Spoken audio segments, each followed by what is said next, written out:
Why don't you give love on Christmas Day? Oh, that's a scam. Nice. What do we scam? There's this. Why don't you just give love? Come on, walk in the. Hi, darling.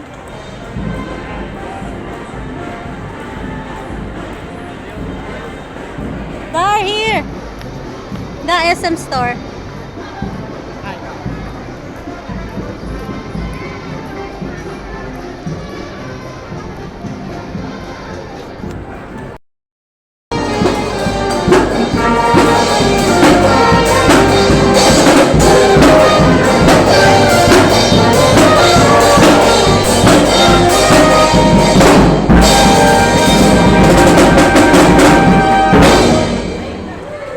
Yay!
Hello everyone! So isa na namang Filipinang nakaahon sa video na to dahil makakain tayo ng mga gusto nating kainin dahil nga andito na tayo sa Pinas. Dahil medyo nakaahon-ahon tayo ngayon, ayan, kakain na naman tayo ng pork. Ay, karne na naman yung ulam, di ba? Minsan kasi sa amin sa probinsya dati is nagpo-pork lang kami every Sunday, pero ngayon it's an ordinary day, is nagpo-pork na time na medyo nakaahon na nga. But anyways, ayan, bumili pala ako ng kangkong dahil na-miss ko talaga. Super favorite ko yung kangkong, guys. So, lulutuin ko to ngayon. Yung kangkong na may sahog na karne. O, diba? Dati bagoong lang. Ngayon, karne na. Charot! So, anyways, guys, buti na lang yung banyaga ako na to, yung afam ko. Super down to earth. Kung anong niluluto ko, kinakain niya rin yan. Walang arte. Walang kaarte-arte. So, anyways, ayan, naglagay ako ng bagoong. So, yung niluluto ko na to is my own version, guys. Di ko alam kung ano yan, basta invento ko yan, my own version. So, kung ano lang yung feeling ko, and alam ko naman na hindi kami malason dalawa. So, go for it.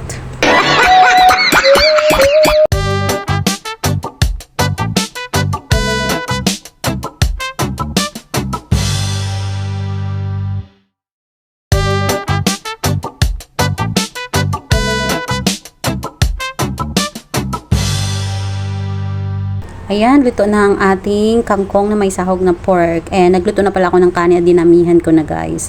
Kasi mukhang di kakasya sa amin dahil gaganahan talaga akong kakain ngayon. Next naman is lutuin ko ito yung super nakikrave kong kainin is yung danggit. Dahil nandito na nga talaga tayo sa Pilipinas is kakain talaga ako ng danggit. Walang pipigil sa akin. Bahala na maging mabaho yung kwarto na to, at least nasa Pinas tayo. Anyways, ayun. So ito na, guys, gagawa rin ako ng sausawan and yan, kalamansi. Dahil walang kalamansi sa Australia, wala akong nakita.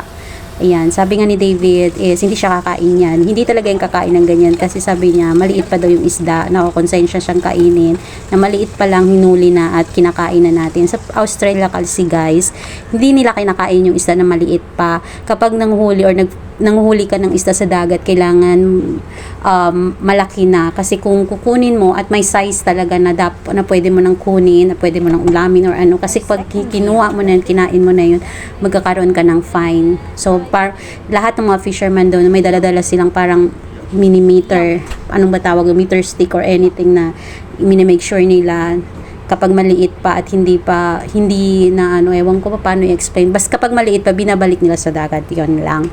So, ito na guys, luto na pala at kakain na kami. Andito na naman kami sa veranda kasi gustong-gusto ni David kumain dito. Kasi nga, nakikita niya yung mga tao naglalangoy dyan.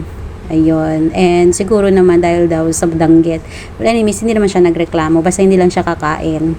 Ayun. Okay lang naman sa kanya. Hindi lang siya kakain.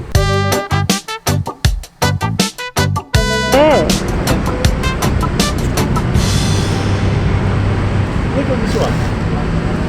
It's actually beautiful, the Yeah. round one. Come on, just walk lap.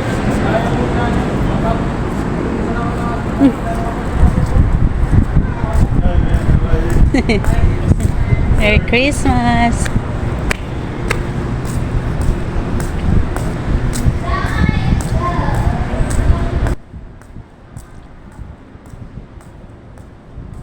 There's the Amazon building, love.